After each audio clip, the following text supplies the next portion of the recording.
Hello learners, আসসালামু আলাইকুম। আপনারা দেখছেন ইব্রাহিম 360, সাথে আছি আমি ইব্রাহিম খলিল। আজকে টিউটোরিয়ালটির মাধ্যমে আমরা ক্লাস 6 এর ইংরেজি চ্যাপ্টার 6.3 যে অ্যাক্টিভিটিস আছে, বিশেষ করে sentences are reasons to use punctuation mark বা ক্যাপিটালাইজেশনস এই বিস্তারিত ব্যাপার নিয়ে আলোচনা করব।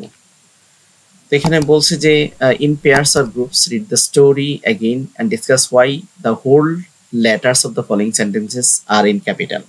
এখানে বলছে বোল্ড করা যে বাক্যগুলো আছে কেন এটা ক্যাপিটাল হইল। দে টোল their hands to each other while taking the dip. এখানে এই যে দিটা কেন মার্ক করে রাখা হয়েছে, এটা কেন ক্যাপিটাল লেটার হইলো, পদ্মাটা কেন ক্যাপিটাল লেটার হইলো, এটা গল্প থেকে কিছু লাইন নেওয়া হয়েছে এবং এখানে রিজনটা উল্লেখ করতে হবে।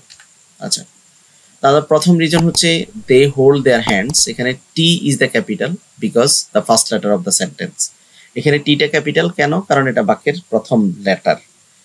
পরবর্তীতে one day A group of man went to the Padma. এই পদ্মা পিটা ক্যাপিটাল লেটার কেন? First letter of the river. কোনো আমরা বলছিলাম নদীর নাম, কোনো প্লেসের নাম, সেক্ষেত্রে ক্যাপিটাল লেটার হবে।